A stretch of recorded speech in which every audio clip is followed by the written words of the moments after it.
Good morning, Detroit in black and white. I'm Adolph Mongo.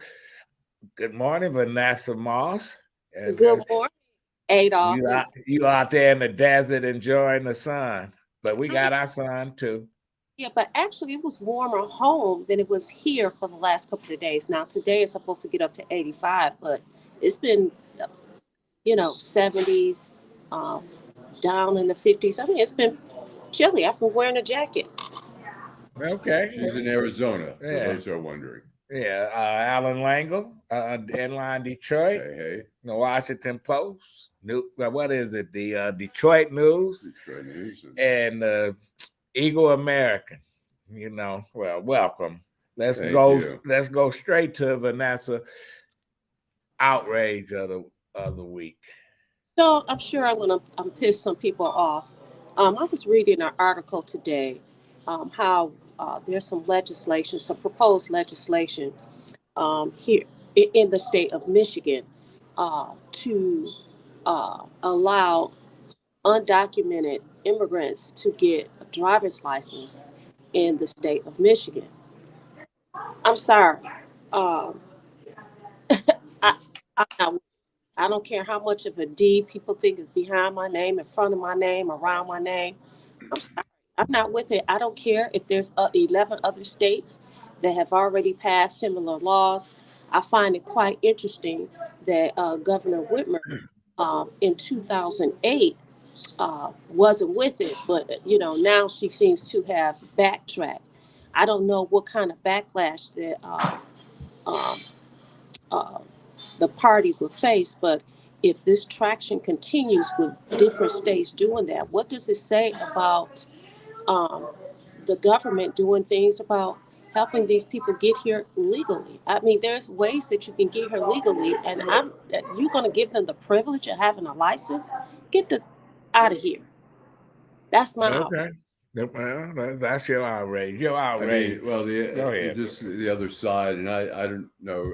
I don't have strong feelings one way or another, but there's a lot of industries, the restaurant industry, the farming industry that relies on undocumented workers, and it's been going on for a long time. I worked at a Chinese restaurant in 11th grade in Oak Park. I know some of these the cooks in the back were not documented, and yet they made up. So, but I understand what you're saying. I'm not arguing with you. I'm just saying that it's a fact that we have a lot of industries. In California, there's a large population of undocumented workers who are part of an industry and taking jobs that no one wants to take. Well, but that shows you the hypocrisy of these folks in the state and in DC.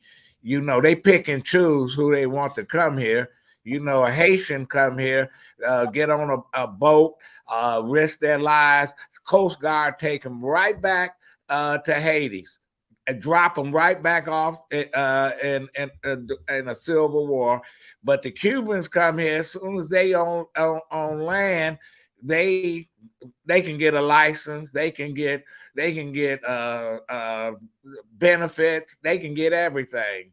And so you can't pick and choose. You got to be uniform all the way across. If you're gonna get some licenses to folks, let me bring all those refugees from the Congo here and let them get licenses. But it ain't gonna happen. I mean, in DC, we saw a lot of Central Americans work in construction. I'm sure a lot, and in the hotels and stuff like that. And again, you got a governor, you got a former governor in Illinois that's in prison. When he was Secretary of State, he was selling licenses to undocumented aliens and how many people have died as a result of accidents that they couldn't drive and they couldn't handle trucks and all this other stuff. So listen. And also, we've seen cases in Washington where officials have lost their jobs for employing undocumented, as house cleaners or whatever, But it's like Strom Thurmond saying that black people were subhuman, and yet he go home and sleep with a black woman and got black kids. So this is my thing. Is this that? Listen, I'm not saying that they need to go back home or anything like that. I'm saying on a federal level that there's something that need to be done. Do it right. States should not should not have to do things like this. If these people want to work and they're doing things that other people don't want to do, I mean, I know one part of it was that, you have a lot of the undocumented working on farms in Michigan, and the work is needed. But I definitely do not think that you should just say, okay, you could go ahead and get a license. Okay, we can talk about this all day. Let's move on. And you, Allan, what's your outrage of the week? My outrage, the Republican Party has just been Jim Jordan, first of all, trying to interfere with, the Republicans are all about, we're not about, federalism, we're about the states, state rights, and they were talking about that with the abortion thing. Now the abortion thing is not working out for them, where they're now saying we should have a federal law about banning abortions. Jim Jordan has tried to interfere in the Manhattan case with the indictment of Trump. It's a state case. It's something, first of all, it's unheard of. Even he's stretching by reaching out to try to he's subpoenaing people for that case for Congress. Now Alvin Bragg has sued him to kill some of the subpoenas there. First of all, it's a state case, so there's a question whether he should even have any concerns about it, except they're going after his boy Trump. But it's just insane. Even if it were a federal case, there's no way that a judge would not stop a subpoena like that before Congress interfering in a federal investigation. If they called like Christopher Wray from the FBI right now and said, we want to talk about this case, they'd say, Christopher Wray would say, I'm sorry, it's an ongoing investigation. I can't talk about it. They can, it's just crazy. And then we have Ron DeSantis, who signed into law a ban on abortions after 6 weeks. As we've been told, as we've been schooled on, is that the majority of people don't realize they're pregnant at 6 weeks. Well, he did it in a cloak of the night and just tweeted it out. Right. But, all these Republicans, they full of shit.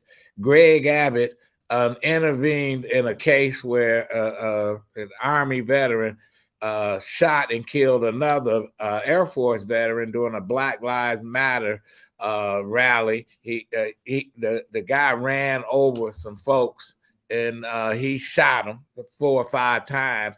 Abbott says, "Oh, I'm going to pardon him because I don't think he did anything. He was standing his ground." Come to find out, the judge was so pissed that he started releasing tapes. This guy's a white supremacist, a racist, a bigot, anti-Semite. He's all of the above.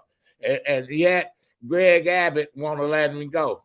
My outrage, go ahead. It's interesting, the commonality there, racism, anti-Semitism, the guy who was leaking the Pentagon papers and stuff like that, the people who were in the chat room was saying they'd see him shooting, yelling out racist and anti-Semitic things. It's like, I guess you can be anti-Semitic and love black people, huh? Or don't like them. Listen, my real outrage is taking place in Detroit downtown. I have never seen so many young brothers with issues. It's 80 degrees, and I've seen about 10 wearing winter coats. They look like zombies.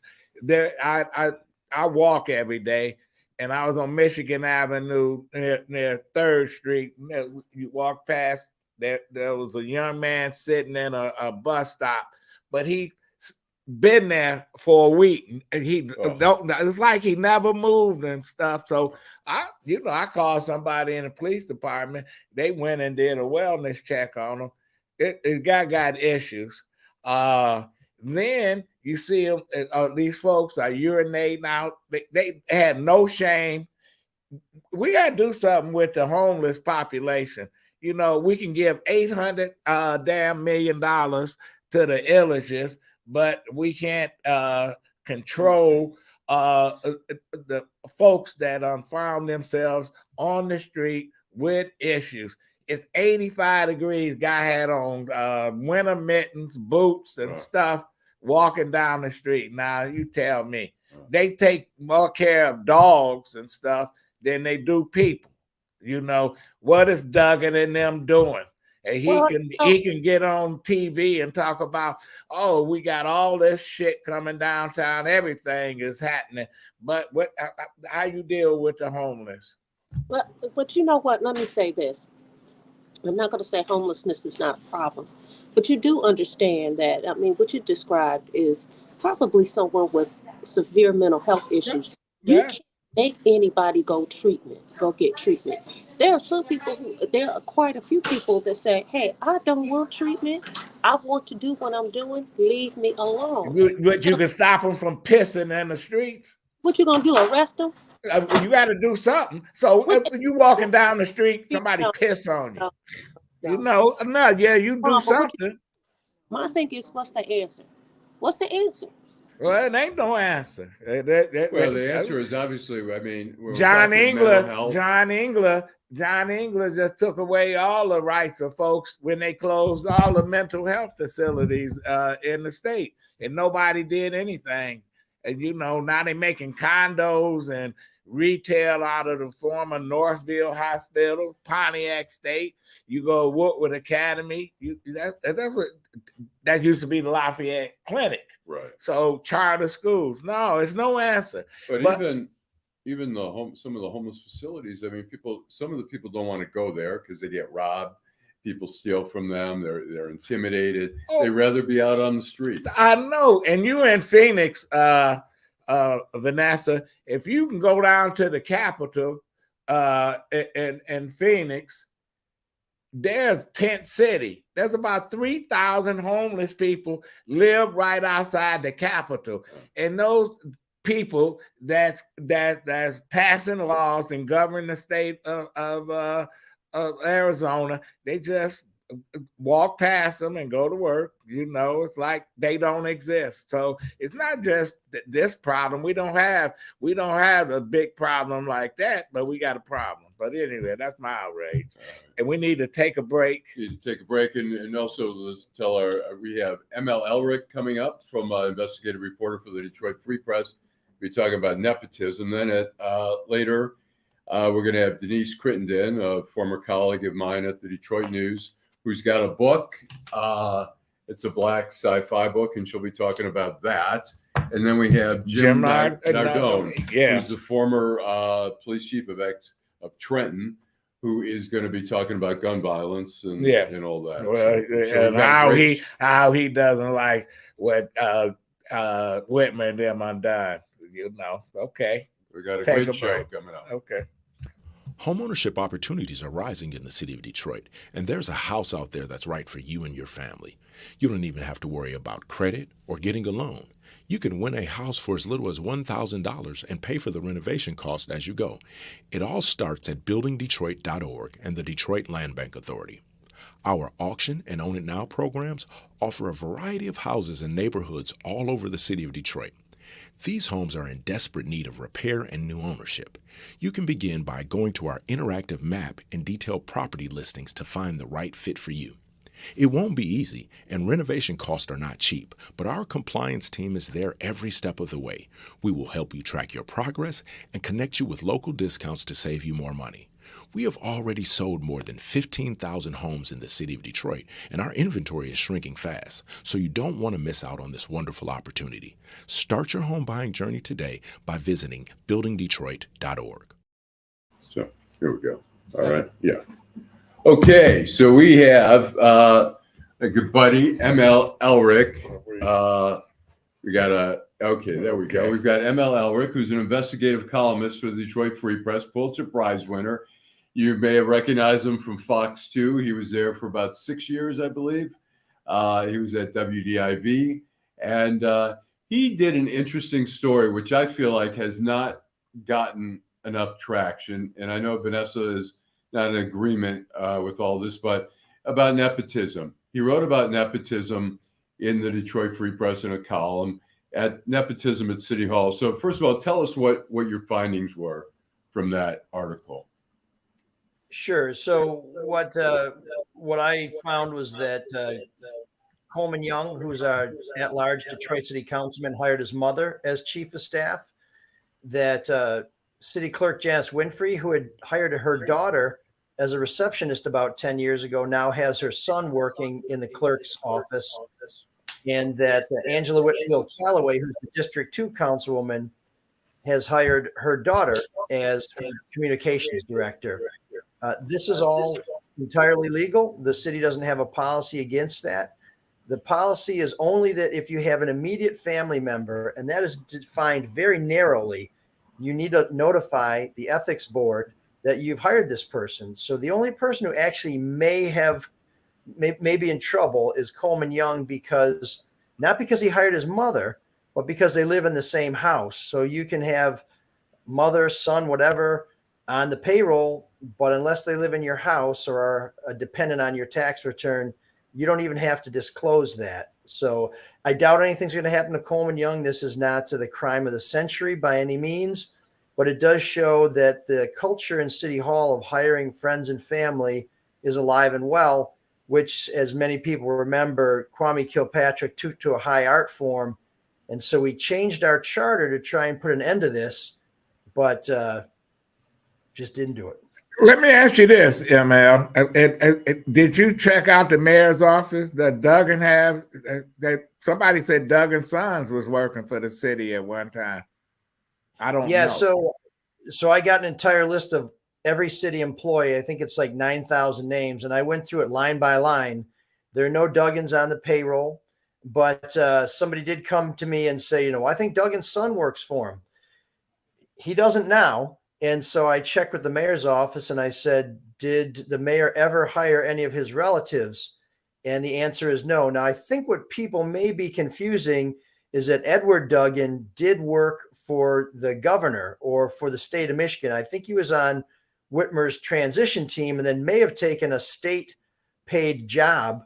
That may be where the confusion is, but I've seen no evidence that Mayor Duggan's kids have worked for him or any other relatives. In fact, even his wife, his new wife, doesn't work for the city of Detroit. So I know folks get real upset that she got some money, though.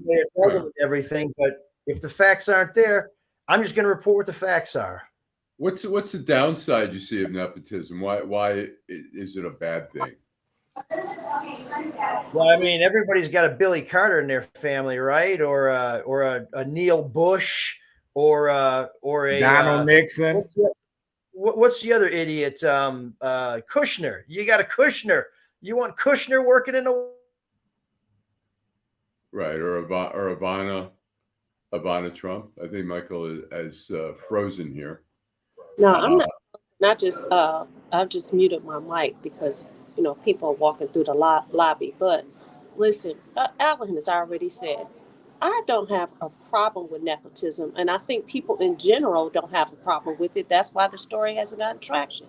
Listen, if my mom was living and I, was in office, that's the person that I trust the most. You doggone Skippy, I will hire my mother as long as I'm not breaking the law. So, I mean, to make, to me, a story about something that is legal, you may think that it's morally wrong. I don't think that I don't have a problem with it at all. As a matter of fact, it's a story. I have believe me, I have a problem with it. Let me say this. In the case of Coleman Young, his mother is overqualified for that position. Now, something that you brought up, ML, is that they're in the same house. I mean, if she moved next door, it's still the same difference as far as I'm concerned. But if in fact they live in the same home and he did not report it, that is a problem. And he's been in government long enough to know that, you know, there are things that you need to report. So that's something that he should have definitely. Well, he should have known better, because when he first went up as a state rep, Coleman Young hired his mother, and he was forced to take off the payroll. Listen, I work for politicians and stuff. You can't, man, it's a slippery slope when you start hiring mamas, daddies, sons, or whatever. And Mike, we're talking about what's the downside? You froze up on us. Welcome back. What's the downside of nepotism? What do you see in terms of why should people care? Well, there's a couple of considerations. First of all, if you like, let's say in the case of Coleman Young, his mother and the councilman share the same residence. Is this a way for the councilman to get taxpayers to pay his bills by giving money to his mother that can then pay all their bills? Now, I asked Coleman Young that, and he said, no, I pay all the bills. And let me just, before we get into this, say something on behalf of Coleman Young and Janice Winfrey and Angela Whitfield Calloway. When I called them, all three of them called me back right away. And in fact, Angela Whitfield Calloway called me and said, hey, are you writing about me? This is rare these days in politics, in Detroit politics, in county politics, and in state politics. Most elected officials do not return calls, do not want to talk to reporters. And Adolph and I talked about this when I was at Fox 2. They are fraidy cats. Coleman Young Sr. never ran from a reporter. Reporters might have run from him, but he never ran. He stood his ground and answered questions. We do not have enough elected officials doing their duty, which is engaging with the public. But I digress. One of the big concerns about nepotism, and this is what three experts I talked to said, is that it undermines confidence in government because taxpayers wonder, did you hire this person because they're the best person? Or did you hire this person because they're your relative, your friend? And one of the practices that especially concerns ethics experts is that when Coleman Young hired his mother, he didn't consider any other candidates for chief of staff. When Angela Whitfield Calloway hired her daughter, she didn't consider any other candidates for communications director. Now, Councilman Calloway will tell you that her daughter did a tremendous job on her campaign, and that's why she has such confidence in her. I happen to think that that both Coleman Young and Angela Whitfield Calloway seem to have quite a bit of integrity, and so I'm going to take them at their word. But when you're not giving other people a chance to shine and get these high-paying jobs, you're sending a message out there that that the opportunity is not for everybody.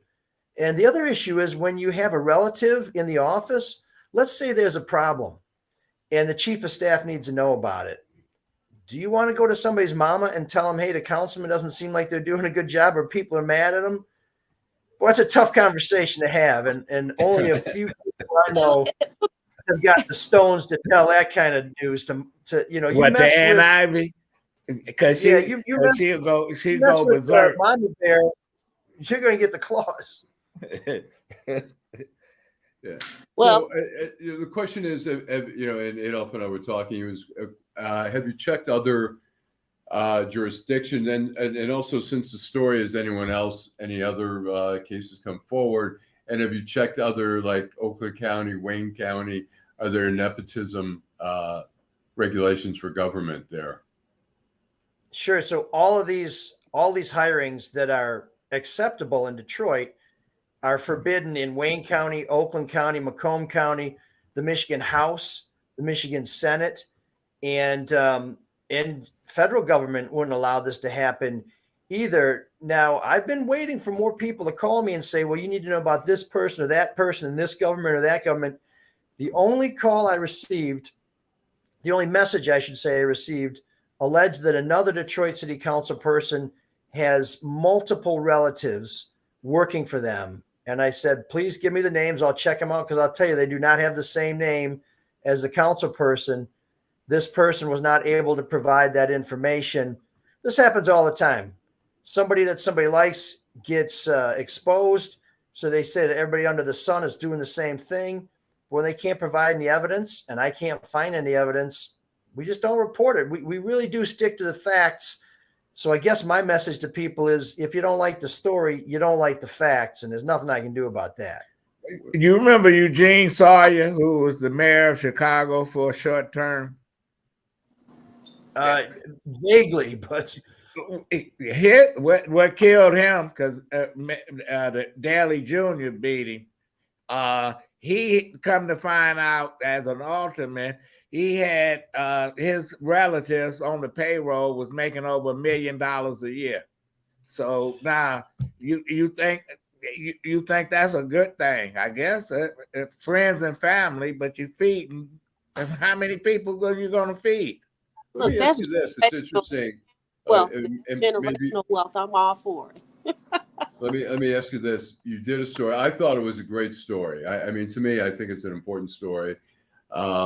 And the other media has not picked up on it. And what I found, particularly in this media market, is that they don't want to acknowledge stories sometimes that other media outlets are doing, so they just ignore it. When I think this is a story that's being ignored by the other media outlets, and it shouldn't be. I thought it was a big enough story that it would pick up. What do you think it says? Do you think people just don't care, or is it just a media jealousy thing where media sort of tries to say, make that go away, we don't want to acknowledge the Free Press broke this story here? Well, I think there are tons of stories and there aren't enough reporters. So I think there's a natural inclination to say, I'm going to break a story nobody knows about. Why am I going to go and try and redo a story somebody already did? But I think Vanessa was making a point about creating generational wealth. That's a huge issue in our city and across the country. Absolutely something we need to do. And so I guess what I would say to that, if I understood her point correctly, is let's create generational wealth in multiple families, not just in one family. Because if you got elected to city council, you're making damn near $100K. You got a free car. You don't pay for gas. You don't pay for this broke ass insurance like the rest of us do. When your car hits our rotten roads and gets a flat tire or blows out a tie rod, you don't have to pay for the repairs. It goes to the city yard. So your family's already getting a pretty good break right there. And so if there's a job that can be handed out for $50,000, $70,000, something like that, let another family get in on that. Let them start to build their career. And let's show people that opportunity is for everybody in Detroit, and not just the families that are fortunate enough to get somebody elected to office.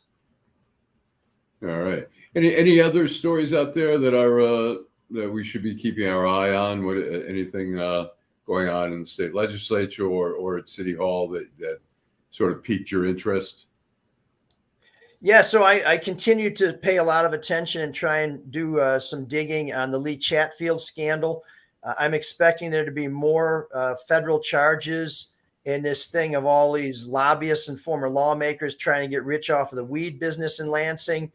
And in terms of stories that the rest of the media may pay attention to, Sunday in tomorrow's Detroit Free Press, I'll have a story about Geoffrey Fieger that I think is going to surprise a lot of people and is going to create a lot of talk. Unfortunately, Mr. Fieger and his law firm are not talking about it, but it's a story that when I found out about it, I couldn't believe it, and I still, as we sit here today, it's hard. When is it going to drop? Tomorrow, right? That'll be published online at freep.com, probably around 6:37 in the morning. And of course, you can pick it up at newsstands. Subscription to the Free Press, by the way, 33 cents a month. So this one might be worth your nickel and dime. And is Fieger gonna practice law again? Is he in bad shape? So we don't know. I think the only statement we've seen yet from his law firm or his wife came about 3 weeks ago, and they said that he's recovering from the stroke and that he's a fighter and all that. But I know the Free Press has stayed on this story and has tried to figure out where he's rehabilitating, how well he's doing.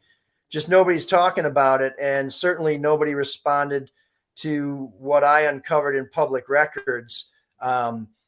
Anybody who knows Geoffrey Fieger knows not speaking is not a natural state for this man. So I have to believe that he's struggling. But anybody who knows Geoffrey He's Fieger running. knows that you're going to have to kill him those to beat him. commercials.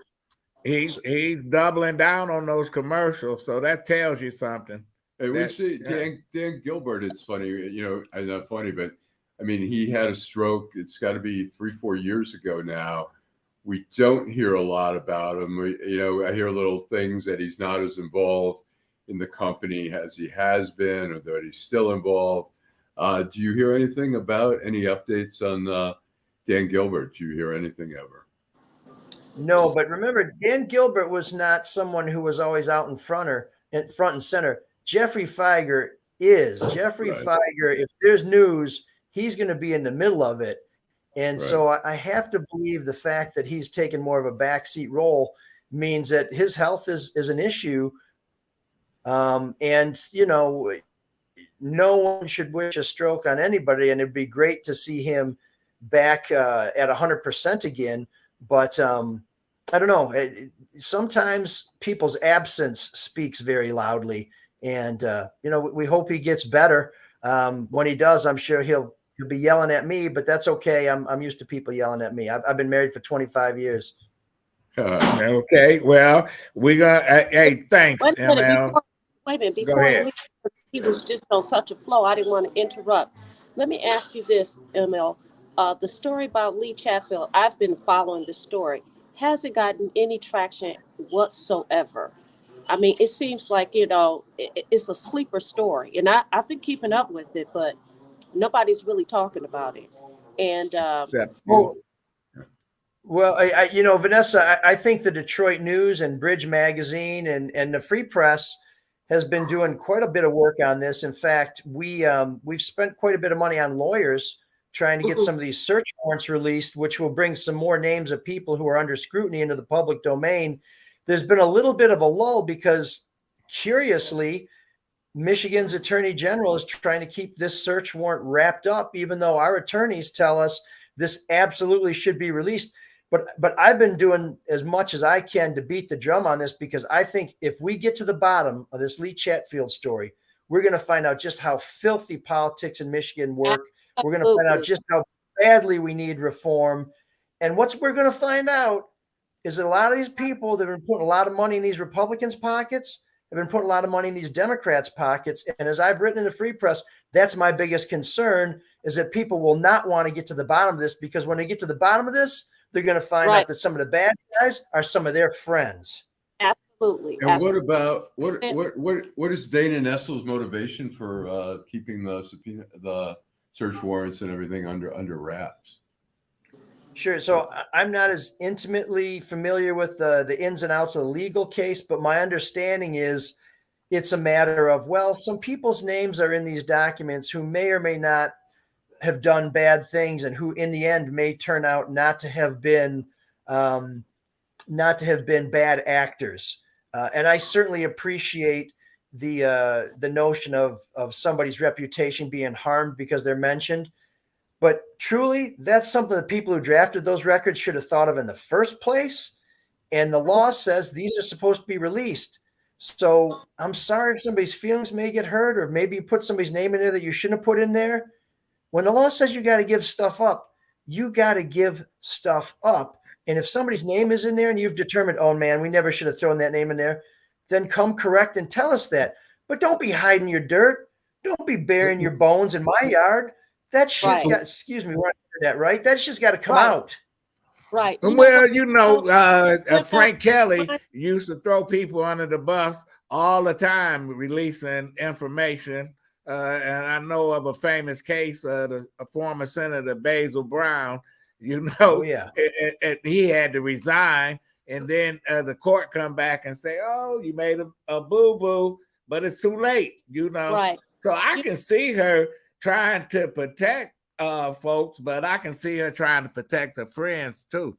So is the media going to, how far do you think the media is going to take this? Because I've read an article, I think it's in Iowa. The governor in Iowa was trying to, cover up information, not answering requests for public information, sort of, I liken it to what's going on here.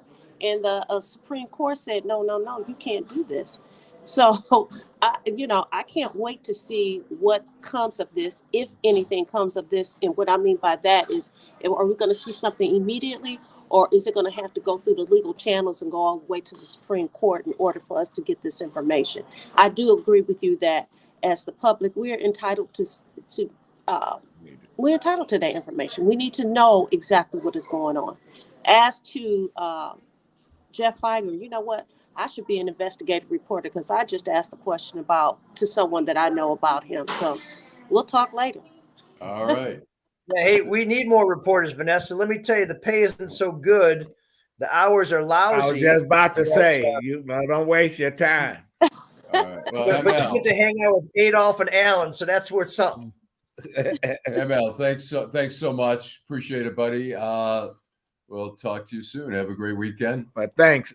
All right, thanks a lot. Thanks for everything you guys do on this show, because people need to know, and you guys do a great job of telling them. Thanks. And you have a podcast as well, ML Soul of Detroit, on Tuesdays live, and then you can see it on the podcast.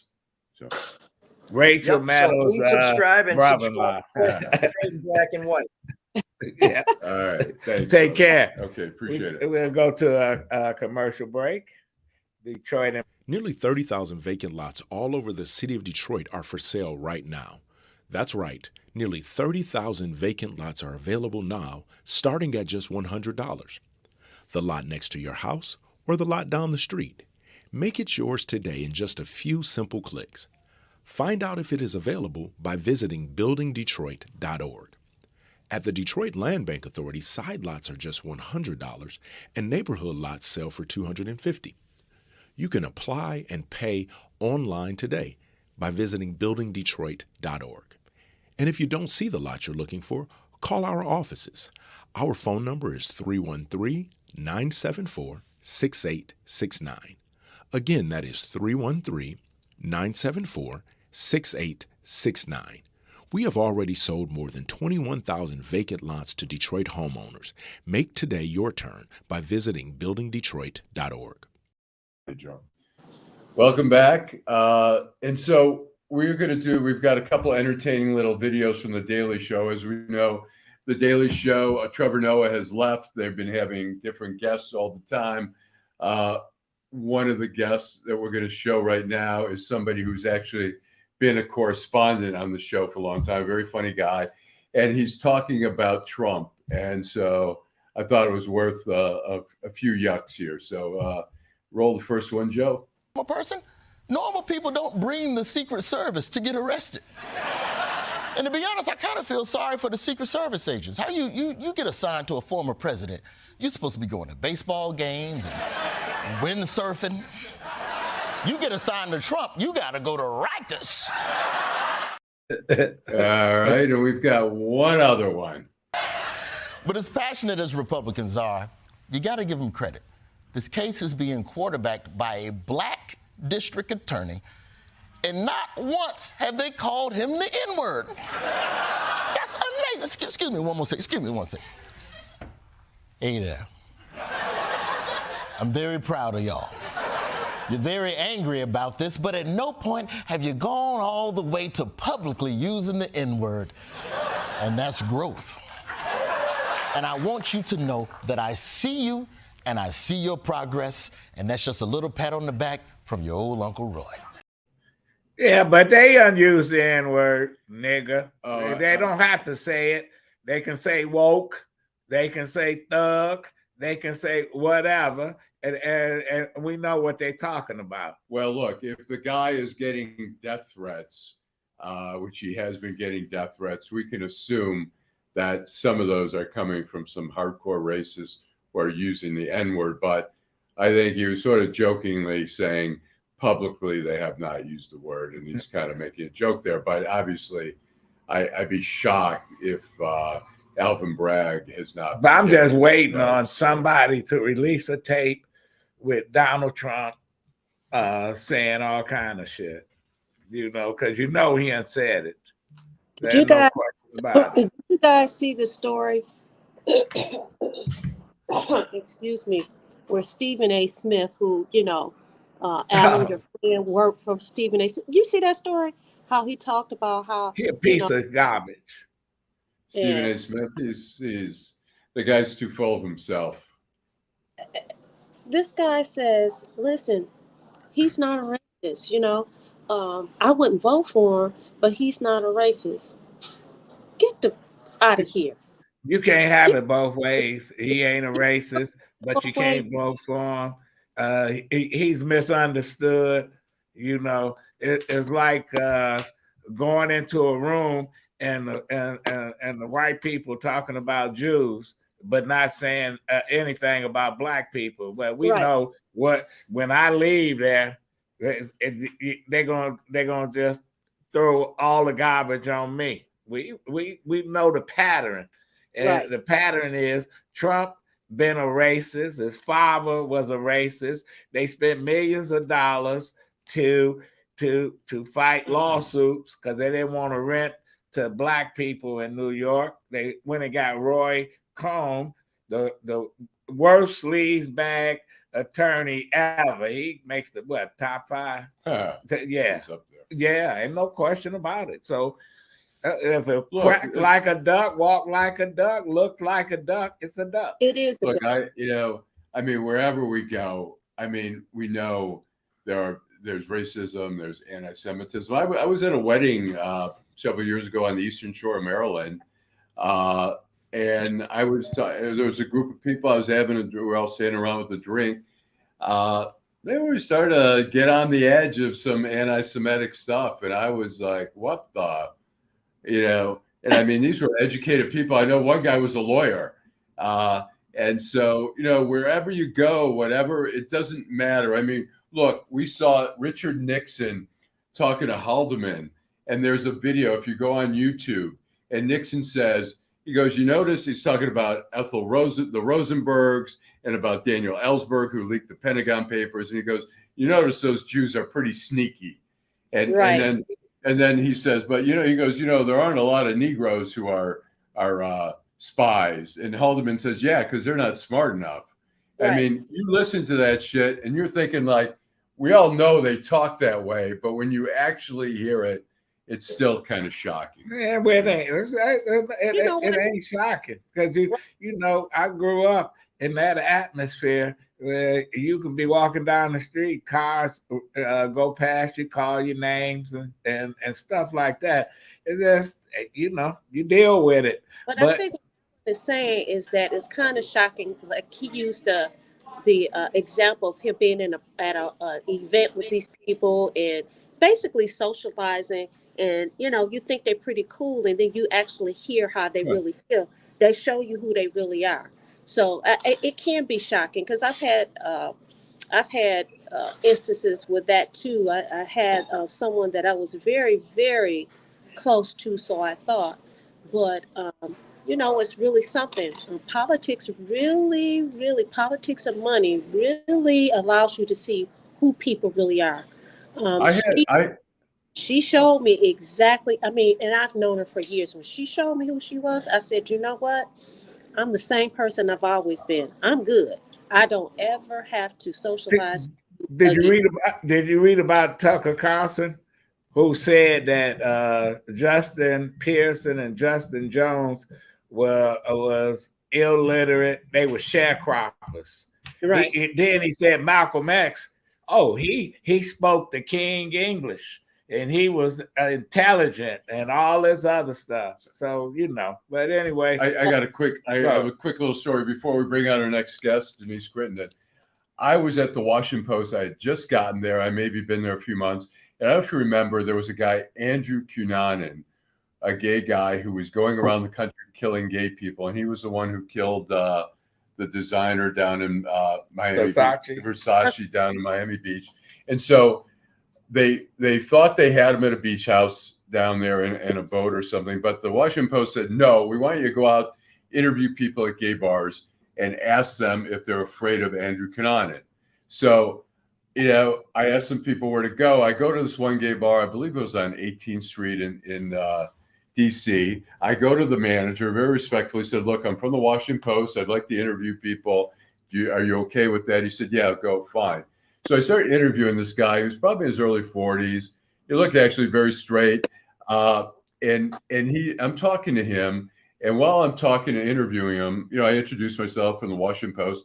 A younger guy comes up to him, and they think they're trying to freak me out or something. And I could give two shits. They start making out in front of me. And so I'm like, whatever. All right. So then the older guy says to me, hey, why don't you get out of here? He goes, people don't want you here. They don't want you here, and stop acting like a Jew. And I go, what? And I had just been off the picket line after 19 months of the picket line in Detroit, and I still had a little fight in me. And I say, excuse me? I said, what'd you say? He goes, yeah. He goes, why don't you get out of here? Stop acting like a Jew. And I go, what do you mean by that? And he goes, yeah, you're walking around acting like everybody owes you. So I look at him, I go, you know what? I don't fucking appreciate it. You can go fuck yourself. And so the whole bar looks at me and I'm like, oh boy, I'm going to get a whole, and I go, I don't appreciate that, man. I said, you can go fuck yourself.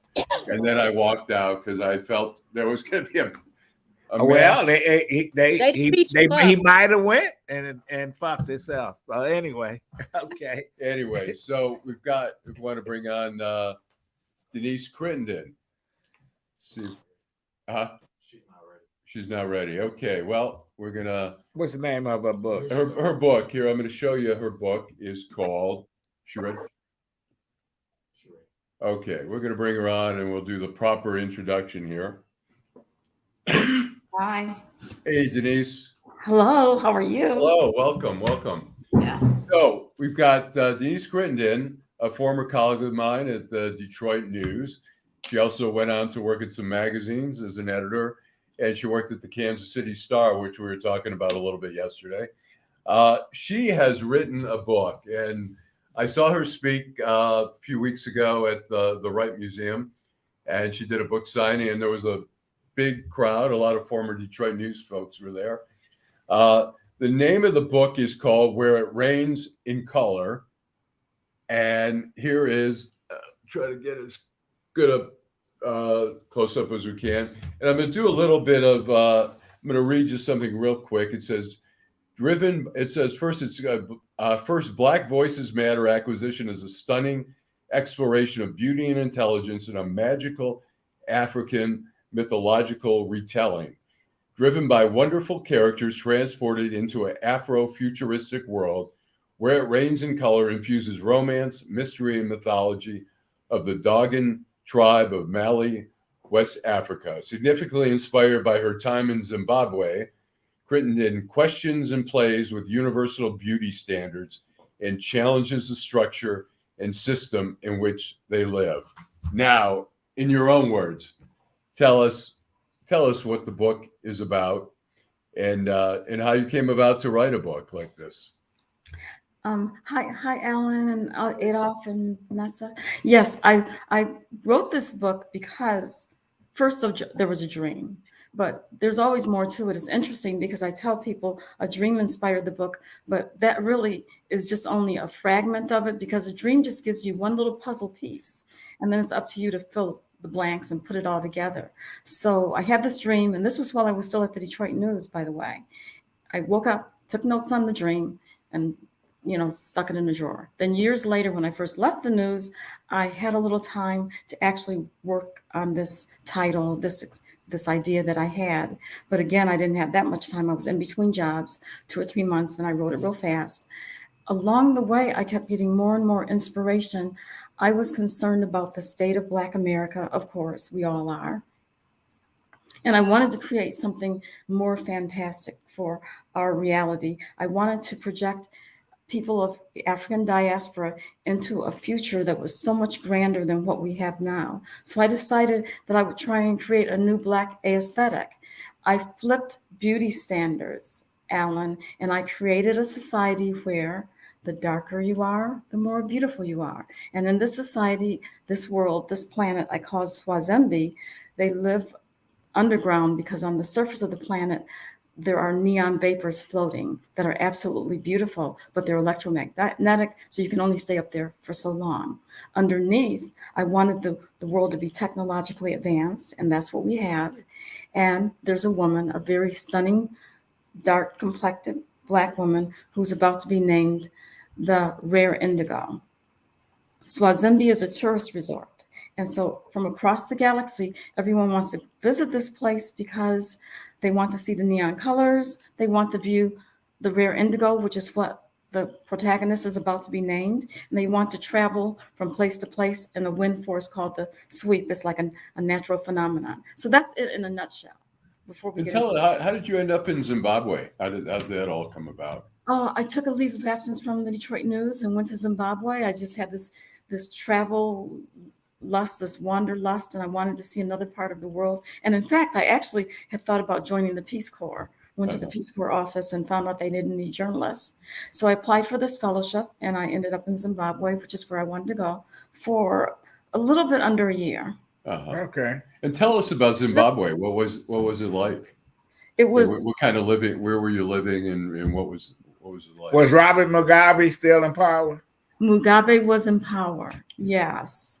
And Mugabe, toward the end of his reign, I guess he turned out not to be as compassionate as he started out, but he really was a phenomenal leader. And listening to him speak, he was so dignified and he was so brilliant. But anyway, yes, he was president at the time. Yes. Anyway, I lived with an African-American expatriate, Essie Honono, who was married to she was married to a former leader of the Unity movement. We hear about the ANC, the African National Congress, but there was also another anti-apartheid movement. Essie's husband had passed away, so she was a widow. So I lived with her for a while. I learned so much just from living with Essie because her late husband, as part of the Unity movement, he was Xhosa. He was from South Africa. And she told me that sometimes their phones were tapped. And when they knew the phone was tapped, he would speak Xhosa, which is the clicking language. I don't know if you ever heard it. It's incredible. You hear this, they're clicking, and it's really hard to do. Well, if the phone was tapped, he and the other person he was talking to, they would go into something called deep Xhosa. And when you speak deep Xhosa, you speak only in proverbs. And so what was life like? Okay, go ahead, Vanessa. Yeah. I'm going to ask you this question, then I got to go because we're on our way to Sedona. Have you always been interested? I want to talk to you about your book. Have you always been interested in science fiction? What made you decide to do that genre as opposed to romance, history, or something like that? Well, I feel like I don't like the reality that we're living in.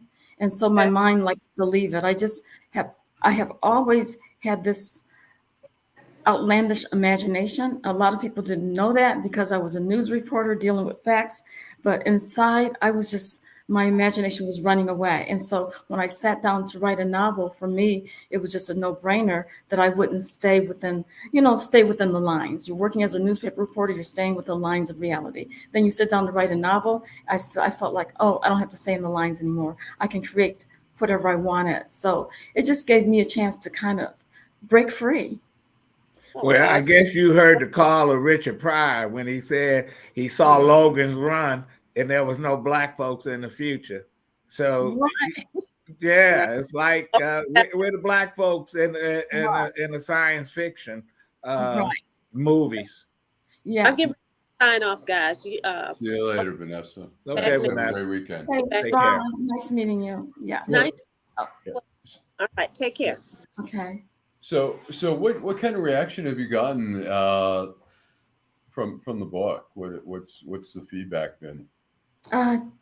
Interesting, Alan. I was over at Pershing High School and the girls were excited. In fact, when I was signing their books after talking to them, they have a book club there. And I signed the book. One girl, I called her the Rare Indigo.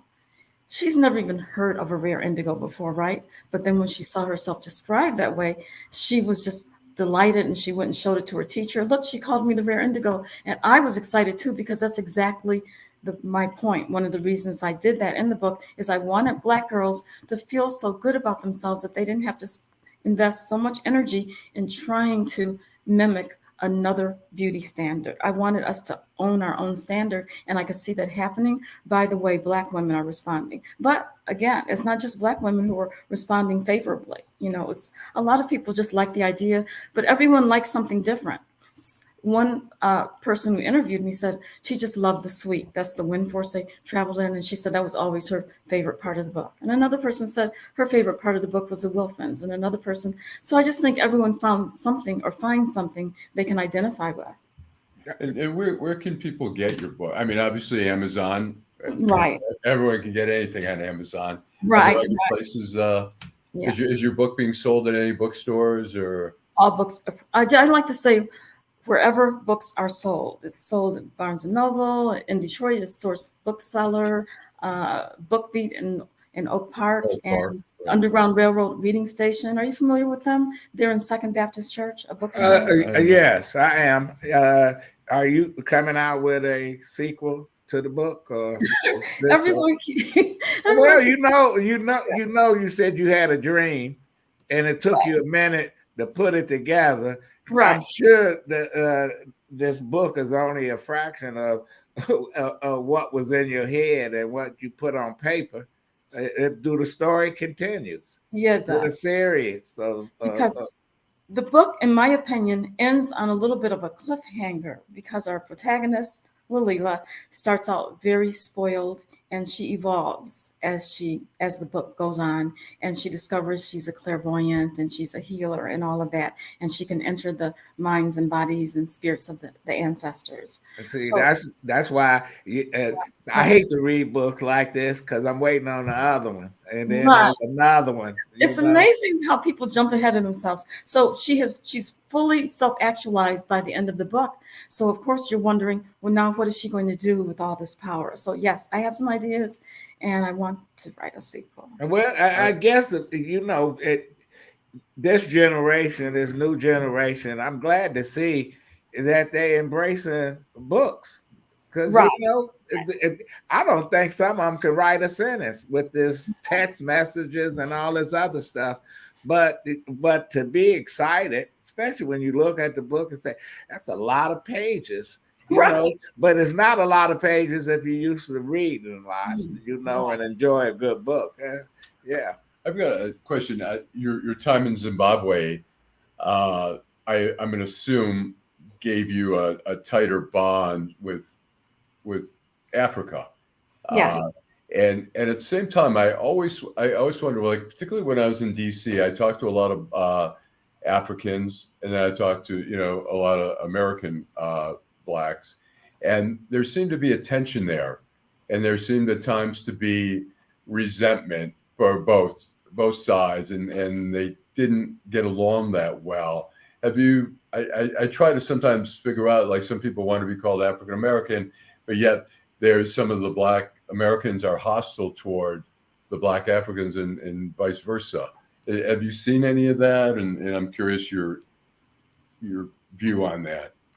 I didn't experience that in Zimbabwe, Allan, but I know exactly what you're talking about. I think that because African Americans have many, I'm not going to say all, still have a colonial mindset, there is a tendency, and I'm sure you've heard of it, Adolph, is known as Stockholm's syndrome. Yeah. And under Stockholm syndrome, you're going to over time start to identify with the oppressor because you want to be accepted. So African Americans are conditioned to want to mainstream, and mainstreaming is beyond integration. It's you want to forget your roots, since you want to feel like you have arrived, and if you've arrived, you've left all that behind you. And so you'll hear people of African descent showing no interest in Africa, saying that they're not African, and making negative comments. There was a young Black guy at a school that I spoke at, and the kids were asking him if he lived in trees and that kind of thing.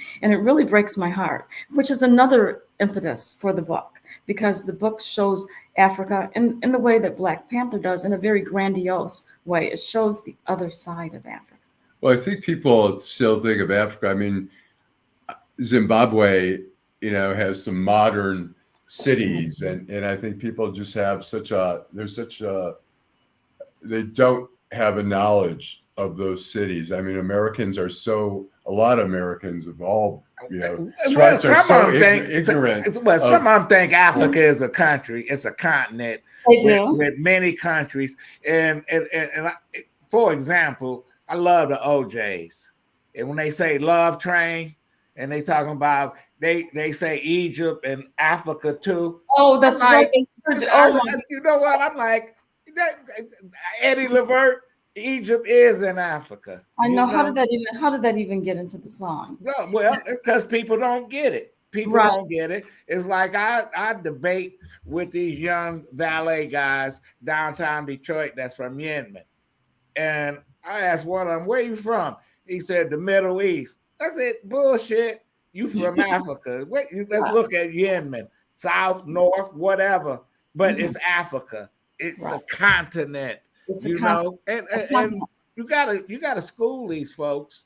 And these kind of books we gotta have. There's no question. Right. To see Africa in a different light. Africa is a continent with 54 countries. And people don't realize you could fit Europe inside of Africa 2 or 3 times.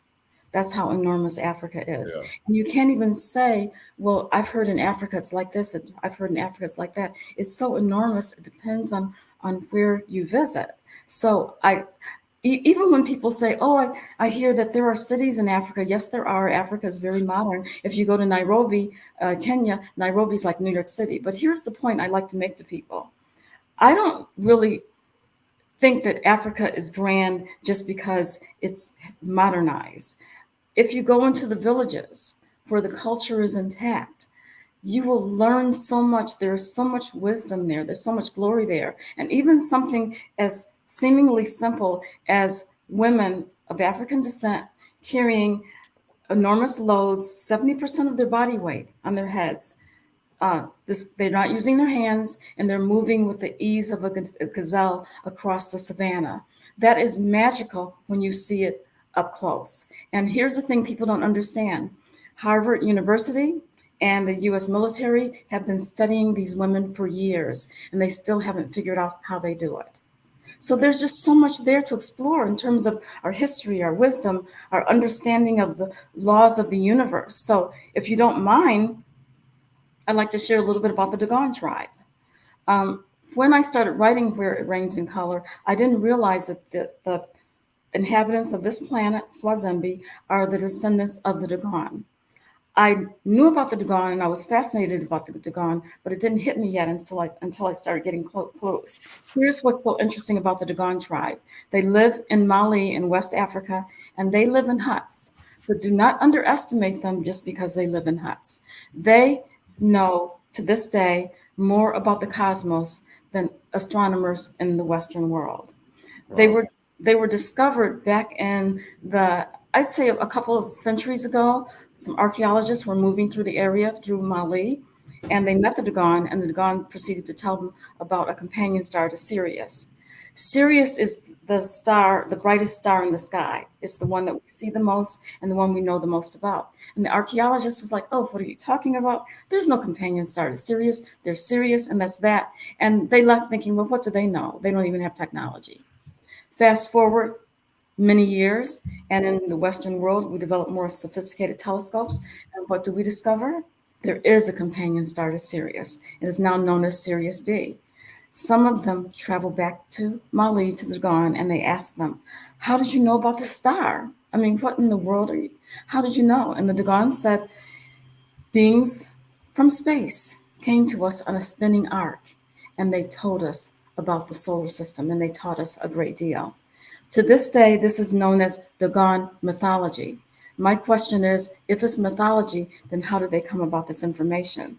And because I write speculative fiction and my imagination is always running away with me, of course, the speculative fiction writers answer the question, what if? Sure. My what if question is, what if it's real? Or we run out of time? Yeah. Well, we want to wrap it up. But okay. Is your book on sale in Zimbabwe? Any other places? I wish. Let's put that on my on the list. From your mouth to God's ears. Let's put that on the wish list. Well, there's no question about it. I remember you from the news and from the magazine. Yeah, I remember you, Adolph. Very well. Yes, great. We got to have you back on. Yeah, thanks. I'm gonna read the book, and now I want the second book. You know, Right. let me see the galleys. Let me read it before it come out. Okay, well, I can put you on the list. Yes. Denise sent me the book. I started reading it. She's a great writer. It's really well written. Yeah. And if you want an entertaining read, get it. And like you say, you get it on Amazon. All the local bookstores are selling it. And so best of luck. We'll have you back. So thanks so much. Appreciate it. All right. Have a great weekend. Thank you. That was great. All right. That was good. I'm gonna have to read it. Yeah. I bought several books and they sitting there. You know how you see them. It's soft cover for $14.99. Okay. So. Well, let's go to Jim Nardone from Trenton, ex-police chief. But before we go to him, we're gonna play a clip from the Louisville shooting. Officials say it shows the exact response that was needed to save lives. This morning, newly released body camera video showing Louisville police officers rushing into the line of fire to stop that deadly bank shooting. Officer Corey Galloway and rookie officer Nicholas Wilk dodging bullets before even exiting their car. Back up. Still pushing toward the entrance, running up the stairs when the shooter fires again. Officer Wilk shot in the head. Officer Galloway grazed by a bullet, falling, then rushing to cover. He's shooting straight through these windows, right towards the officer. Soon after, returning fire, killing the suspect. Officials say 25-year-old Connor Sturgeon, a current employee at the bank, had set up an ambush in the front lobby waiting for authorities to arrive after causing more than a dozen casualties. Oh, man. Okay, let's welcome Jim Nardone. All right. Okay. Waiting. Yep. Man, that's which again we see an AR-15, and we've seen the AR-15 where the emergency doctor was saying he sees these bullets from the AR-15 do so much more damage, and why? I guess I'm going to ask Jim. Jim, welcome. Good morning, Jim. Can you hear us? Yeah, he's frozen. We can see you. I can't hear. All right. I can hear you. Can you hear us now? Hello. He said he can't hear. All right. Well, you turn your volume up. Good morning. Okay. Good morning. There we go. Barely. Okay. I can't see if we can get something else here. Turn the volume up. Turn your volume up. I can't hear this. Turn the volume up. Anyways. All right. Well, we're working on that. I'm going to say that I am a big critic of the banning. I'm all in favor of banning of assault weapons. It's not the weapon used every time, but we see in the Louisville, it's probably used about of these things that I've covered over many years for the Washington Post, for ABC News. We see probably 70% of the shootings involve. Well, I'll tell you, when I was on active duty in the Marine Corps, we had M16s, and I guess I don't know what they're using now, but that thing, you put a clip in there, you can take out a whole restaurant, right? In a minute, 2-3 minutes, and just think somebody would. Can you hear me now? Anything? Yes, we can hear you. Can you hear us? I'm trying another computer here. If you can hear me. All right, we can. Yeah, we can hear you. We can hear you. I'm up. My sound's all the way up. All right, sounds up. We're still not getting there, but you have any headphones, Jim? Headphones? Yeah, I don't have any. He doesn't have any. All right, but we can hear him. If you can hear us, well, all right. Well, But anyways, we're you know, I think we had a ban on AR-15s for a limited time, and people say there's so many guns out there, but you got to start somewhere to start drying up the supply. And even if you take out the gun and someone has to use a 9mm. Someone has to use a 9mm, that you may have saved 3 lives, 10 lives. You don't know. Well, the bill that the governor just signed. The red flag law. Right. Well, you got sheriffs in Michigan, and some counties say they're not going to enforce it. Well, you know what? That's why I wanted Jim to come on and talk about it. Now, well, I'll tell you what. If the sheriffs are not going to enforce it, there is federal law that lords over local law. And if we have to have ATF go into some of those counties, or the FBI, or whatever federal agencies we have, or the state police, which have jurisdiction over those, we don't need, if they want to be vigilante sheriffs, screw it. We need to have, those laws need to be enforced. Yes. Can you hear us? How about that? Can you hear me now? Okay. Yeah, Jim. Right. You need a new computer. I just switched off. Okay. But anyway, Jim, we was talking about red flag laws. You saw the video. Did you see the video? Turn it up a little bit. Can you hear us? I didn't see the video, but I think the red flag laws are. Your thought on the bill that the governor signed. And we got some sheriffs in Michigan, especially in Livingston County, say they're not going to enforce the red flag laws. Your thought on that? Well, 53 of 83 counties in Michigan have identified themselves as Second Amendment sanctuary counties, which means that they do not intend at all to answer these. I guess the first question I have is, who's going to go out and take these guns? Is the sheriff going to send somebody to your house, or what's going to happen? Well, we talking about somebody that's mentally ill going to buy a gun, and I'm not talking about people that's hunting and whatever they like guns. We're talking about keeping them out of the hands of deranged individuals. And I appreciate that. And I appreciate the governor's measured approach to gun violence. I think that she has some great ideas, and I have to give her some credit, although I don't always agree with what she says, but I believe that she's trying to solve the problem. The problem's bigger than politics. My question to you is, why did the president take 300 guns to Ireland if guns don't protect people? Why did we do this? Why is it more important? Because we have police departments. We give police guns to protect us. It's the right.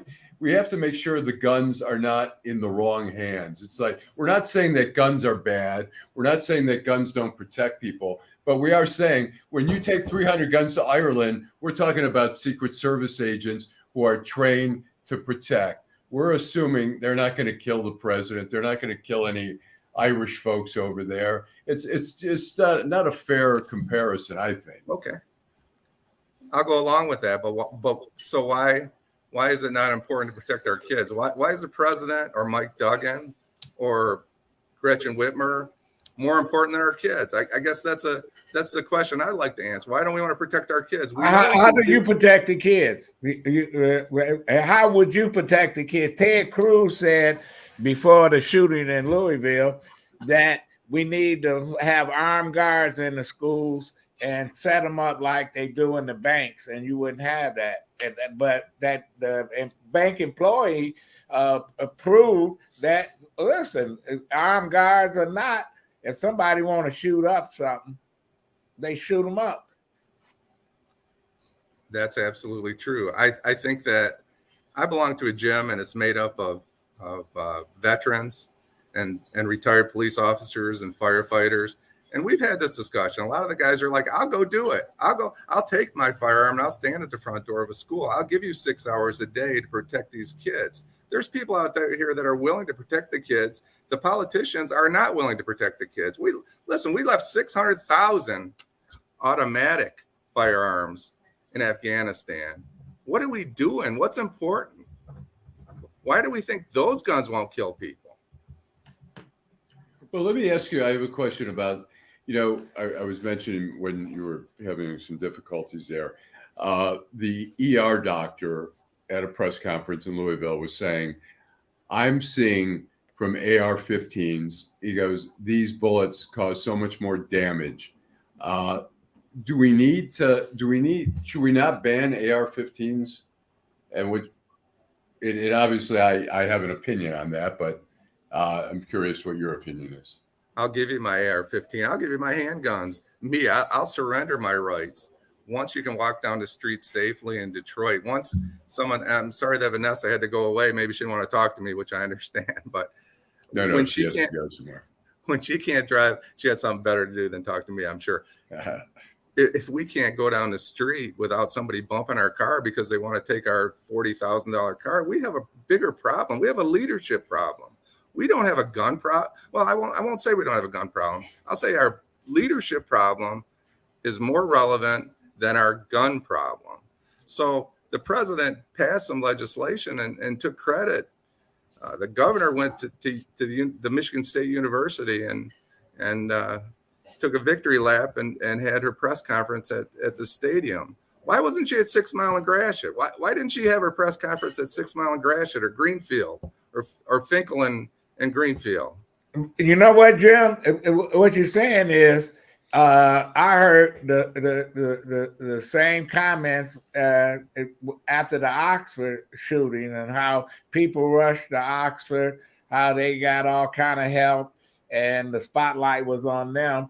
And yet you can read the paper or you can go online and see another kid in Detroit shot down. And if you start counting, you got mass killings in a month. You got 10 people, 12 kids, that have lost their lives in the city. And it seemed like nobody really care about it. But having said that, how do we keep the guns out of those folks that shouldn't be able to go in a gun shop and buy a gun and something wrong with them? We need people to become more engaged instead of, I've been reading for the last 2 weeks since the most recent shootings. We're never going to solve this the way we're trying. If you read opinions, there's nobody in the middle. Everybody either is, let's ban all guns or let's let it be a free-for-all. So now 26 states in this great country allow you to carry a handgun without a permit. And Michigan is a will issue state. Well, people don't understand what will issue is. You just have to go to 4 hours of gun training, and then you pay the government your money. In Ohio, you just carry your gun. In Michigan, you pay the government after you go through 4 hours of training. And I believe training is the key. People should be trained. I think that's probably a big issue. However, 26 states allow you to carry a gun without a permit, and it's getting bigger. And I think we'll get some clarification from the U.S. Supreme Court. This is the issue with abortion. What happened is the anti-abortionists, the anti-women's health people pushed it so hard that they thought they won this battle, right? So the Michigan Right to Life and all these people were they were like the cat that swallowed the canary. Unfortunately, in the end, they lost. Exactly that is going on with gun rights today. So in 2008, Heller said that you can have a gun in your home for self-protection. In 2008, the 2022 ruling of Bruin said you can have a gun outside of your home for protection. Why don't you hold that thought? We're going to take a break and we're going to come back and continue the conversation with Jim Nardone, former police chief, Trenton, Michigan. Homeownership opportunities are rising in the city of Detroit, and there's a house out there that's right for you and your family. You don't even have to worry about credit or getting a loan. You can win a house for as little as $1,000 and pay for the renovation cost as you go. It all starts at buildingdetroit.org and the Detroit Land Bank Authority. Our auction and Own It Now programs offer a variety of houses in neighborhoods all over the city of Detroit. These homes are in desperate need of repair and new ownership. You can begin by going to our interactive map and detailed property listings to find the right fit for you. It won't be easy, and renovation costs are not cheap, but our compliance team is there every step of the way. We will help you track your progress and connect you with local discounts to save you more money. We have already sold more than 15,000 homes in the city of Detroit, and our inventory is shrinking fast, so you don't want to miss out on this wonderful opportunity. Start your home buying journey today by visiting buildingdetroit.org. All right. Hey, Jim, I want to, I asked you a question and you kind of, I guess the question is, do you own an AR-15 and why do you think it's necessary for people to own an AR-15, which we see, like I say, probably 70% of these mass shootings involve AR-15s. I know Oxford, there was like whatever, 9mm. Well, it's interesting that you bring that up. I bid, all right? We never... Okay, we're losing the signal. We're not censoring them. We're not censoring the answers when we don't like them. So, but yeah, I just I mean, like I say, I see it so often, these AR-15s, and people just stroll down the road and go walk into a gun shop, and and I mean, we hear time after time, and the media tries to be very succinct about this and say this person just bought this gun legally a week ago. It is so easy. I can walk in a store today and get a gun. Maybe there'll be a day delay or whatever, but I can get an AR-15. And if I'm like a little bit on the edge and I want to, make a crazy statement, I can get it and go shoot up anywhere. Well, we got somebody to say, why do white Democrats want to take away a black man's right to own an AR-15 to protect his family? Man, I guess that's you, white Democrat. I'm the white man, Detroit in black and white. Listen, an assault weapon, and I used an assault weapon, but that's not a weapon that I have in the house. Right. It's just not necessary. Like, look, you want a gun, you could have a rifle at your home, you can have a 9mm at your home. I don't know if you're expecting like a gang of 10 to be attacking your home at once. Usually when we talk about protection, it's usually someone breaking in the home, whatever. I don't think you need an AR-15 to eliminate somebody, eliminate a threat. And so, Jim, the question is, do you own an AR-15 if you care to mention, and why do you think it's necessary for you to own a gun like that? Well, that's a great question. And I'm going to tell you, the first time I saw an AK-47, I was a policeman for about 2 years. We didn't have those kind of weapons in the police academy. They were out on the streets way before the police saw them. So I do own an AR-15, and let me tell you, I've never fired it. I bought an AR-15 because, like a lot of Americans, Joe Biden is the best. We don't need to advertise firearms in the United States because Joe Biden and his people have encouraged us to go out and buy firearms, even if we don't need them. I have guns, firearms that I received while I was working. I never really bought a gun, but I did buy an AR-15 in 2020, and I've not fired it. It's still sitting in my safe. Why Joe Biden? Explain that. Because he's been going around talking about banning them for forever. In 1994, they did ban them. But what people don't realize is what else happened what's the question? What else happened in 1994 besides the assault? What other key legislation in 1995 besides the assault weapons ban? I'll give you the answer. It was the crime bill that Joe Biden's been running from for the last 5 years. That's what slowed down crime. It wasn't an assault weapons ban. It was a crime ban, in my opinion. And it was a bad bill. But we also We also see so many. I mean, this is a phenomena for since Columbine, where we saw the first really mass shooting at a school, and now it's become. I get confused now. Which city is it? Is Is it, Buffalo? Is it Louisville? Is it Memphis? Is it, down in Texas? California. Parkland, Florida? I mean, it's just so common that we're not shocked anymore. It's barely news for more than a day or two, unless they've got, the only way that it's news is when the media gets some good video that is entertaining video for people to watch. Let me ask you this, Jim. If in Alberta, Texas, if the media would have showed the aftermath of that slaughter, do you think that the politicians would acted on trying to do something with these guns? If they show the bodies of all these kids splattered all over their classrooms, the same way they showed people dying in Vietnam, that turned the war, a pro-war, into anti-war sentiment. You think we need to do that? I do think that's relevant. I think we need to show the photos of the people that go in and hurt our kids when we're done eliminating the threat, I guess I'll say. I have no problem with that.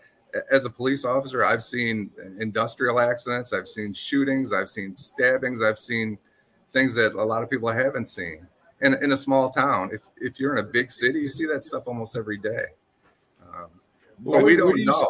What do you see? I mean, you're seeing it as we are seeing it constantly. Mass shootings, constantly. People going to the workplaces, the malls, to schools. I mean, obviously there's a mental health component, but there's a gun component to it too. What do you see as how do we go about approaching and doing something? We can't do nothing. Well, we have too many guns. I will give you that. Too many guns and too many guns in the wrong hands. We need to act. I think red flag laws are well intentioned, but when we have a son that lives in his house, when the shooter in Louisville, he had 7 firearms, and the parents said, we didn't know. You're talking in Nashville. See, you got confused. See, I know, because either one. So many of them. Get right. So you mean to tell me you own a house and there's 7 firearms in the house and you are unaware of that? Right. You mean to tell me I mean, there's no question people have to be more know that your son was. But look, it's interesting.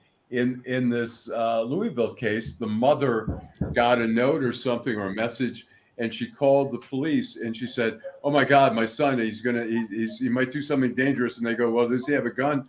No, he doesn't own a gun. No, he's not violent. I mean, we don't. There's ignorance there, and parents think the best of their children in a lot of cases. Well, that's about liability now. Yeah. Well, that's about liability. They don't want to go to jail for what their kids did, or they might get charged. They might get charged, like in the Cromley case. Look, kids don't tell their parents everything what they're thinking. They certainly don't tell them everything that they're doing, and so sometimes it's hard. But in the Cromley case, the kid was telling the parents, "I'm delusional. I need help." They ignored that, and they're like, "Hey, Merry Christmas. Here's a gun." I mean, that. What do you think about that case? Should the parents be charged in that instance? They're the worst. They're the worst parents in Michigan, or maybe in the country. If you ask if they should be charged, I think it's an uphill battle, and I think people are going to be shocked how that plays out. Well, I think. Well, yeah, go ahead. Yeah. I think I think that the Crumleys are probably these charges. Civilly, they should be held accountable. Criminally, you can give your 16-year-old kid a car. He goes and drinks a 12-pack of Budweiser and, kills me on my motorcycle here at Fort and West. You're not going to throw the parents in prison for that, are you? Right. Well, but if the parents gave you the 6-pack. Yeah, I think the thing is with the Crumbleys, it's a win-win for prosecutors at this point. They've made their point. And they need to let them out of jail. And they've been serving now 2 years. Yeah, 2 years. So they've already gotten, even if they plead guilty at time served, even if they get let go, they have already served time that they may, if they had been sentenced for manslaughter like that, they may have only gotten 2 years anyways. Yeah, Fox probably make a movie Sure. on them and they get paid. Right. Yeah, but anyway, Jim, we thanks for coming on. We're going to continue this conversation, and I see that you are at one of my favorite restaurants, Ramsey's, right? Yes, exactly. At Ramsey's in Trenton, about 2 blocks from Elizabeth Park. Where's the owner at? I think we just went to get the owner. Okay. Yeah. But, You know, but yeah, the Crumbly's an interesting case, and I think we're going to see more of that. I think, you know, particularly, I mean, the Crumblies is the most egregious case of parental abuse or neglect, where your kid tells you, I am having mental health issues, I need help. They ignore that, and they buy a kid who's delusional. They say, hey, here, Merry Christmas, son. So I think it'll be interesting to see what plays out. I mean, if they end up pleading guilty, or, you know, I think a jury could convict on all the neglect that's going on there. But it's certainly a unique case. Okay. Here we are. Move over. We don't want to see your face, Jim. Come on. Mia, how you doing? Hi, Johnny? good. How you doing? All right. Johnny. Listen, tell us about your restaurant. Oh my goodness, where do we start? What's the name of it again? Tell us. Oh, go ahead. I can't. Ramsey's Coney Island family restaurant in city of Trenton. Ah, okay. How long have you guys owned it? 29 years Wow. in June. Family owned and operated. Besides Still Coney, going strong. besides Coney Islands, what's good cooking there? Oh, what do we everything. We've got specials like meatloaf, roast beef. Meatballs. Definitely our breakfast is famous. Okay. And then we have stuffed cabbage. Salisbury That's our steaks. daily specials. Salisbury steaks. Any home cooking? Any good home cooking from your? Everything is from home your cooking. land? From Yeah. scratch. Everything is home cooking. And you guys are Albanian, correct? Yes. We're Uh-huh, Albanian from okay. Macedonia. So I don't know. Okay. That. All right. American Albanian. All right. American Albania. Now you got it's fishing season coming up, right? Yes. That's We going to do be a have, busy. lake perch. We do have cod, Uh-huh. Jumbo shrimp. jumbo shrimps. So I can bring. Can I bring some of my fish that I catch over to the restaurant? Y'all can cook them. Definitely. Yes, you can, brother. Yeah. No Really? problem. Give us And your now with address fishing and your season- hours. I can hear you. Go ahead. You can't hear him. Yeah. What'd you say, buddy? Your address and your hours, Johnny and Mia. Yeah. 2747 West Jefferson, Trenton. The hours 7 to 3, Tuesday to Sunday. And so I can catch a fish and bring it to you guys, and you guys will cook it up for me. We'll Yes. do it. Oh wow! Well, they can I cook. love that. They can cook, and they Very sit cool. next to one of their favorite customers, Jim. He can Yes. eat. Well, no question. Hey, Johnny and Mia, Rep Happy, right? Yes, Rex Rex Happy? Happy. REXHEPI. Rex Happy. Okay, and when you go there, you know you'll see some friendly faces. They got some great servers, and the food is delicious. You know, and We I have just great wanted them staff. to come on and talk about. Yes. You know, we want more people. So when they come downriver, Definitely. when they come downriver for the tournament, we want them to stop by and have breakfast or lunch, etc. I just want to tell you this. We've been here for almost 29 years. Wow. We got a good staff. The staff has been here, some of them about 15, 20 years working here. How'd you guys do during the pandemic when it was really? We struggled, but we pulled through with Yeah. the help of the staff, the repeated customers that we have from local. We have a lot of repeated customers from Trenton, city of Trenton. We also have a lot from Grosseal. And you did And a lot of of course, carry out. from the downriver area, but mostly it's the locals from Trenton, Grosseal, Riverview. And retired Chief Jim Nardone, he helped us a lot during the COVID. Well, that's good. Well, hey, thank you, Johnny, Mia. I'll see you for breakfast. Jim, thanks a lot. Ramsey on West Jefferson and Trenton, great spot. Yes, to have a function. Great spot to eat breakfast, lunch, or dinner. Ask for Johnny, ask for Mia. Thank you. Thank you. God bless you. God bless America. Yeah, thank you. Thank you. Well, that's Thank another you. show. All right. Thank you very much. Okay. Thanks, Jim. Jim, thanks so much. And we'll be talking. Jim Nardone, former police chief, Trenton, Michigan. He's our expert on guns. We don't always agree. We miss Vanessa because she was ready for you. She was ready for you. But anyway, thanks, Jim. Thanks a lot. Thank you. Appreciate that. Thanks. Thanks. Well, all right. Time has come and gone. That's it, man. Saturday, beautiful Saturday after, Saturday. Your final thought. My final thoughts.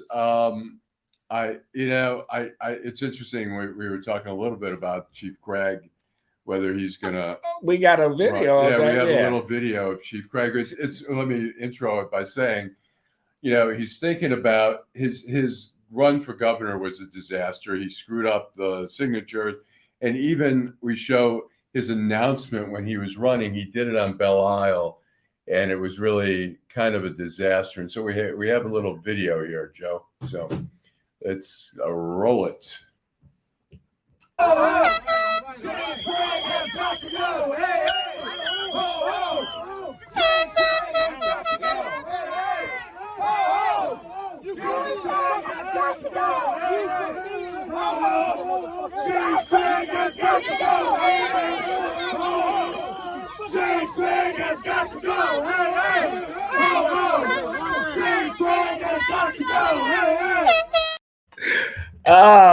Oh man. Yeah. So I think if he's going to run for Senate, he's going to have. He need to make the announcement in the Upper Peninsula. Yeah. Where he got some friendly faces, but he really screwed that up because there were people in Detroit that support Chief Craig. Right. Now, absolutely. Seriousness. Yeah.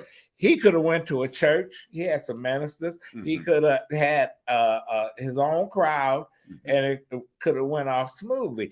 Then he should have got those folks that does signatures for a living, and here they would have got him his 15,000 good signatures or 20,000. But he went and says he didn't need anybody in Detroit. They weren't going to vote for me. I'm like, you know what? You deserve everything you got. I think Donald Trump got about 7% of the vote in Detroit. Right. He would have probably got double that. He would have got about 14-15% of the vote. And if it was a close race, he could be governor. The one problem I'd say is that I think to his credit, Trump was using a litmus test for who he was going to endorse, and you had to say that you thought the election was stolen. I had heard privately he was having a hard time with that, and I think during this election, this 2022 election, Trump handpicked the people who all lost because he picked the worst of the worst who are only willing to compromise. But we'll see what kind of influence Trump has in this coming election. If he has that grip on the Republican candidates like he did, which, look, the Democrats have won in Michigan 2018, 2020, 22. I think they're reluctant to bow down to Trump, but we see the National Party is still afraid of Trump, and there's still probably, I don't know how many indictments. It's like how many arrows does it take to bring a bear down? It's like how many indictments is it going to take to bring Trump down? You read about Rasputin, right? Yeah. How they shot him, poisoned him, threw him in the river. They did everything to kill him. It took about 10 different methods to kill this guy. Right. That's Trump. Yeah. You know what? He got 9 lives. Well, next week. Thanks for watching the show. We can be on Facebook? We're on Facebook, LinkedIn. We are on, we're on YouTube. We have a YouTube station, Detroit in Black and White, but we're also doing it on the Deadline Detroit YouTube, which has more followers at this point. But we do put the show on. I think it's only airing live on YouTube, Deadline Detroit, but we have it on Deadline Detroit Twitter, and we're putting it on different platforms as well. But and we're getting a text from viewers wanting to know about taking phone calls. You know what? We can take some phone calls, and I'll talk about that next week. I'll get a number, and if you want to call, we'll give you a number. Yeah, we're just, the best way is we're trying to accommodate in different ways as well. You can write comments on the bottom there. You can also, if you're interested in doing an outrage or you have a commentary, keep it under a minute. Right. Take your phone, do a selfie, hold it sideways, record it, and then you can email it to, there we go, Detroit in Black and White @gmail.com.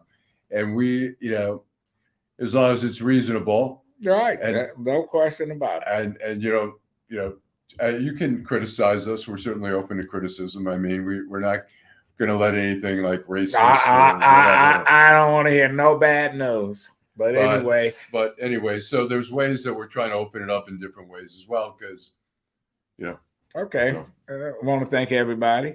And we'll be back next week at 10 a.m. Detroit in Black and White. All right.